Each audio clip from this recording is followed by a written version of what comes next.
Saya doakan agar anda semua dalam keadaan yang baik, sihat sejahtera di samping orang-orang yang tersayang. Baik, kita nak bercakap berkenaan dengan salah satu daripada penyakit yang saya rasa ada di antara kita yang sedar ataupun tidak, ya, iaitu rasa cemas ataupun anxiety ini.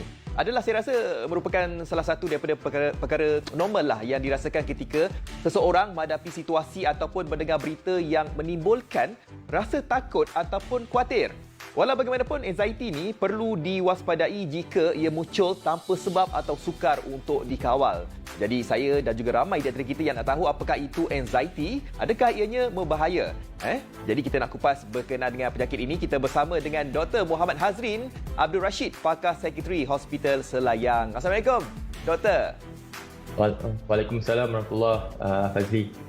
Ya, okey, baik doktor. Ramai di antara kita yang pernah dengar anxiety ini, tetapi mereka macam agak mungkin kurang faham, ya. Mungkin doktor boleh bagi penerangan definisi penyakit anxiety ini terlebih dahulu, doktor? Okey, first of all saya terima kasih banyak kepada pihak koresponden bernama lah sebab menyembual saya pada hari ini. Okey, macam Fazli cakap tadi kan, anxiety ni adalah benda yang normal. Dan saya setuju, actually anxiety adalah benda yang actually normal, adalah satu tindak balas badan kita, fikiran kita kepada sesuatu ancaman. Okey, anxiety ni dia ada 3 komponen lah. Satu komponen kognitif ataupun fikiran, and then komponen emosi dan juga komponen biologi ataupun tindak balas tubuh badan kita. Biasanya bila kognitif ataupun fikiran tu, dia adalah tindak balas yang actually orang kata apa, nature telah design supaya badan kita boleh adapt kepada ancaman-ancaman persekitaran. Saya bagi contohnya macam kalau kita nampak ada jalan-jalan tepi jalan, tiba-tiba nampak anjing, and then badan kita akan nampak tu sebagai satu ancaman. So secara emosi kita akan jadi takut dan cemas, dan badan kita akan siapkan biologi kita untuk lari ataupun lawan anjing itulah, macam baling batu ke apa. So bila jadi anxiety ni, badan kita akan activate satu sistem kita panggil sebagai autonomic nervous system, di mana masa tu kita punya nafas akan jadi laju, lepas tu kita punya jantung akan berdegup dengan kencang. Semua tu sebab kita nak siapkan badan kita untuk lari daripada ancaman. Cuma di zaman moden ni, bila kita dah bukan lagi duduk dalam gua berhadapan dengan binatang buas sebagainya, anxiety berlaku secara lebih sinister ataupun lebih tak begitu nampak sangat ancaman. Tapi boleh jadi macam sekarang ni ancaman COVID-19 kan, kalau kita jalan-jalan dekat mall ataupun pergi tempat ramai orang, tu ada ancaman dari segi mungkin ke aku nanti dapat jangkitan COVID-19, ataupun ancaman dari segi bila COVID-19 ni ekonomi tak bagus, kehilangan pekerjaan. So memang kita akan nampak banyak lah anxiety ni semakin meningkat lah bila kita tengok ada beberapa perubahan-perubahan yang berlaku masa pandemik dan juga perubahan ekonomi, politik dan sebagainya. So memang meningkat di kalangan masyarakat sekarang ni. Tadi doktor ada cakap berkenaan dengan kalau ada anjing kita lari dan sebagainya. Saya rasakan bahawa macam kita ni rasa panik. Kita rasa macam ada panic attack. Ada beza ke antara panic attack tu dengan anxiety ni? Ada beza tak, doktor? Okey, secara amnya panic attack dengan anxiety tergolong dalam satu kluster symptoms dalam kategori yang sama. So dia macam spektrum. On one hand, kalau anxiety tu dia macam lagi protracted, dia lebih tak banyak sangat, dia lebih dalam jangka masa yang panjang. So, kalau panic attack tu dia ada peak dia dalam masa 10 minit, 20 minit macam tu. So masa kalau orang tu dia ada panic attack, dia akan yang simptom-simptom yang saya sebut tadi tu dia akan jadi lagi teruk dan dalam masa yang lagi cepat, dan biasanya dia akan resolve jugalah. Rasa macam nak mati, rasa macam ada biasa macam dapat serangan jantung dan sebagainya. Tapi dia tergolong dalam kumpulan yang sama. Cuma panic attack tu dia lebih acute dan lebih teruk berbanding anxiety yang lebih rata lah orang kata kalau dari segi grafnya. Ya, itu dah kita kena faham, ya. Mereka ni tergolong dalam satu kumpulan, ya. Tapi panic attack tu saya rasa lebih teruk lah berbanding anxiety ni. Doktor, nak tahu juga antara punca-punca seseorang itu boleh mengalami anxiety ini. Kadang-kadang ada di antara kita macam tak sedar, kan? Macam anxiety tu datang secara naturally. Puncanya untuk anxiety ni, doktor? Itulah, bila macam Fazli cakap tadi kan, benda tu adalah benda yang normal. Cuma dia akan teruk bila dia dah ke peringkat mengganggu kita punya fungsi harian. So punca-punca dia macam saya cakap tadi, kalau kita rasa macam kita ada ancaman kepada kita punya livelihood ataupun kita punya survival. Contohnya macam orang yang sentiasa berada pada macam nak kena buang kerja ke contohnya, dia akan ada anxiety. Ataupun kalau dia rasa macam ada kerja dekat office yang terlalu overwhelming sampai ancaman kena marah dengan bos tu sentiasa ada. So kadang-kadang anxiety ni macam agak sukar sedikit untuk dibezakan dengan stres. Dan kalau sarjana-sarjana atau saintis-saintis yang buat banyak research pasal stress dan anxiety pun, diorang ada beberapa definition yang mungkin berubah-ubah. So mungkin lebih kurang sama anxiety dengan stress ni. Itu lebih kepada perbincangan akademik lah. So itulah punca-puncanya kalau kita ada stres, keuangan ataupun relationship dan sebagainya, memang menjadi punca kepada anxiety. Kalau kita nak mengenal pasti bahawa kita ni terkena anxiety, bagaimana? Adakah ianya berlaku dari segi tindakan kita ke, perasaan kita ke, ataupun orang lain yang boleh mengenal pasti kita ni terkena ataupun menghidap anxiety ni, doktor? Okey, kita sendiri pun boleh kalau kita ada ilmu dan kalau kita banyak membaca dan kita tahu tentang anxiety, mungkin kita boleh kaitkan dengan apa yang kita alami. Tapi kadang-kadang benda tu pun boleh dilihat oleh orang sekeliling kita lah. Contohnya kalau macam kita perasan, kalau kawan-kawan rapat kita atau ahli keluarga kita tiba-tiba berubah, macam jadi cepat marah, senang tersentuh, dia jadi sangat sensitif dengan benda-benda macam bunyi bising sikit pun tak boleh, dan biasanya dia akan rasa sakit-sakit badan sebab otot dia tengah tegang, sebab yang saya cakap tu lah, autonomic nervous system tu tengah diaktifkan. Jadi itu antara simptom-simptom yang kita boleh kenal pastilah, yang kita boleh nampak dalam diri kita sendiri dan juga kita boleh perasan di kalangan orang-orang yang dekat dengan kita. Ya, tadi doktor ada bercakap berkenaan dengan ada 3 jenis anxiety yang perlu kita ketahui. Nak tahu juga, adakah anxiety ni salah satu daripada perkara yang normal?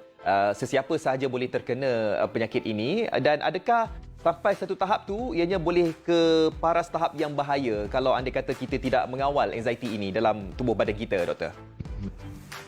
Macam saya cakap tadi, dia punya line antara bila kita cakap anxiety normal dan bila anxiety tu start jadi boleh dikategorikan sebagai penyakit, dia agak blur sedikit.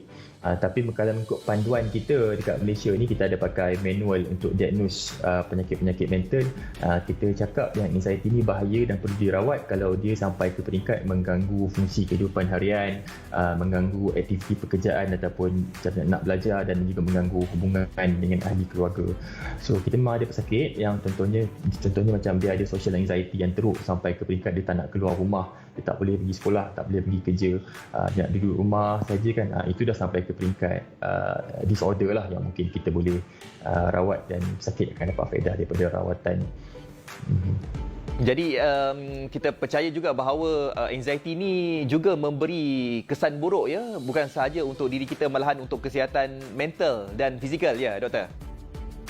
Ya, betul. Memang fizikal dan juga mental. Sebabnya walaupun anxiety ni adalah sejenis penyakit neuropsychiatry, kebanyakannya adalah berkaitan dengan otak dan juga kita punya mental, tapi dia akan mempengaruhi badan kita juga. Contohnya bila badan kita punya hormon kortisol terlalu tinggi sepanjang masa, maksudnya jantung kita akan bekerja dengan lebih keras.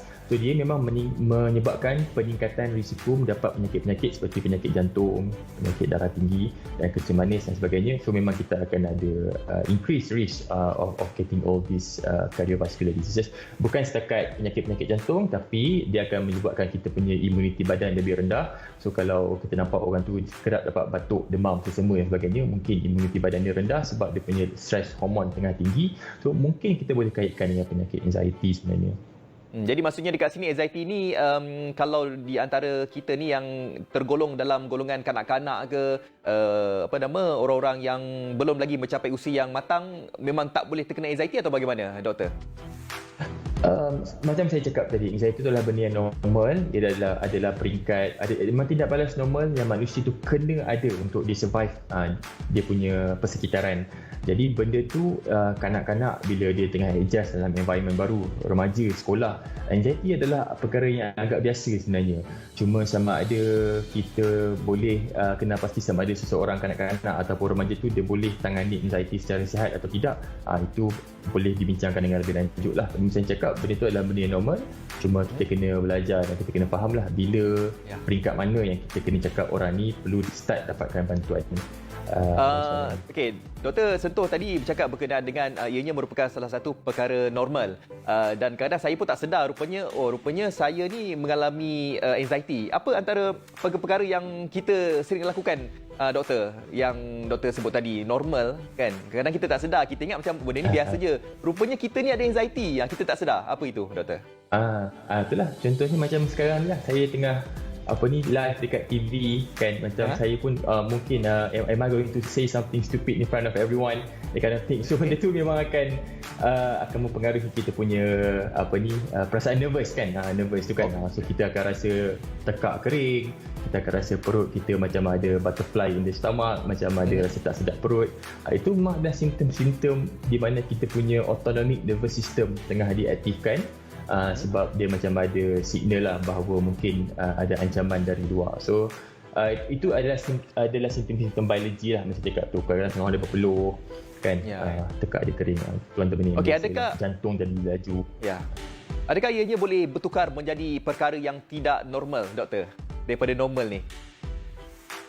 Itulah bila nak sebut normal tak normal ni kan, dia punya takrifan tu macam dia boleh jadi agak grey sedikit lah. So setengah orang dia bila dia ada anxiety, dia ada stress, dia rasa dia punya performance akan jadi lagi bagus. Bila kita ada stress, kita rasa lebih bersedia, kita rasa lebih peka dengan benda sekeliling. So kadang-kadang sebab tu kadang-kadang setengah atlet dia thrive on anxiety and stress, sebabnya dia boleh meningkatkan performance. Tapi too much stress, kita punya graph performance akan start turun. Contohnya kalau sampai stress tu terlalu teruk sampai ke peringkat dia dapat panic attack, of course benda tu dia akan memberi dia perasaan malu kat depan orang lain, orang cakap dia seorang tak competent. Itu adalah peringkat di mana anxiety atau stress tu sudah jadi tak bagus dan boleh membawa banyak kemudaratan. Ya, adakah kita ni yang mana terkena anxiety pada tahap yang mungkin tidak normal ini, rawatan-rawatannya adakah ianya boleh hilang dengan sendirinya ataupun kita harus berjumpa dengan pakar psikiatri, doktor? Tak semestinya pakar psikiatri sahaja. Macam kalau kita bagi nasihat kepada, sebabnya pakar psikiatri ni pun kalau seorang pesakit tu jumpa, bukan dia jumpa hari-hari kan. Ada beberapa cara yang kita akan ajar lah kepada pesakit-pesakit dapat anxiety. Antaranya bila kita boleh ventilate dengan kawan-kawan sekeliling kita, ataupun kita boleh menggunakan beberapa teknik lah. Contohnya teknik pernafasan teknik pernafasan dalam, deep breathing exercise tu sendiri sangat membantu untuk meredakan anxiety ataupun panic attack for example. Tapi pada peringkat lebih serius, kalau seorang terdapatkan rawatan dengan pakar psikiatri, kita ada options untuk start ubatan antidepressants for example, dan kita juga selalu kombinasikan dengan rawatan macam beberapa jenis bentuk psikoterapi lah. Antara yang paling popular sekarang ni contohnya macam cognitive behavioral therapy ataupun mindfulness therapy. Kalau agak trendy lah benda tu sekarang ni, kalau siapa yang rajin tengok pasal mindfulness ni. Ya, untuk mengatasi serangan anxiety ni, saya percaya kita harus kekal tenang ya doktor ya, dan kawal kita punya pernafasan itu kan, untuk kita kekal tenang dalam serangan anxiety ni. Okey, doktor, kita ada beberapa minit ni, doktor. Doktor mungkin boleh kongsikan nasihatlah kepada mereka ni yang mempunyai anxiety ni. Apakah nasihat yang mungkin doktor boleh berikan? Nasihat yang saya berikan kepada semua orang yang ada anxiety, macam saya cakap tadi, anxiety ni adalah benda yang normal. Dia ada tindak balas yang evolusi sudah tentukan yang manusia itu perlu ada untuk dia boleh survive dalam environment dia. So kalau kita boleh faham benda ni, kita boleh nampak dan kita boleh faham makna di sebalik serangan anxiety itu, kenapa seseorang tu dapat, apa bentuk ancaman anxiety dan apa makna ancaman ni kepada seseorang itu, pastinya kita akan rasa lebih tenang. Selain daripada itu, banyakkan connection dengan orang sekeliling kita, jaga kesihatan diri, minum air yang banyak, diet yang bagus dan sebagainya, dan juga selalu amalkan benda-benda yang agak meditatif lah. Contohnya macam kalau orang Islam, solat tu adalah antara benda yang boleh meningkatkan kita punya ketenangan dalaman. Selain daripada itu, connecting with others is also very important lah. Ya, dan kita juga harapkan bahawa masyarakat pun mengambil peranan juga. Andai kata kalau ada kawan kita yang kita kenal ni, kita nampak lihat ada anxiety ni, janganlah kita bagi mereka stres kan. Mungkin kita boleh bagi mereka cool down kan. Dan yang paling penting saya belajar apa doktor katakan tadi, teknik pernafasan tu. Janganlah kita kan, rasa semput dan sebagainya. Okey, baik, terima kasih doktor di atas segala nasihat yang diberikan kepada mereka. Okey, jumpa lagi doktor. Okey, itu dia. Kita telah pun bersama dengan Dr. Muhammad Hazrin Abdul Rashid, pakar Sekretari Hospital Selayang. Jadi saya percaya anda pun dah mengetahui apakah itu anxiety disorder ya. Jadi kita harus kekal tenanglah.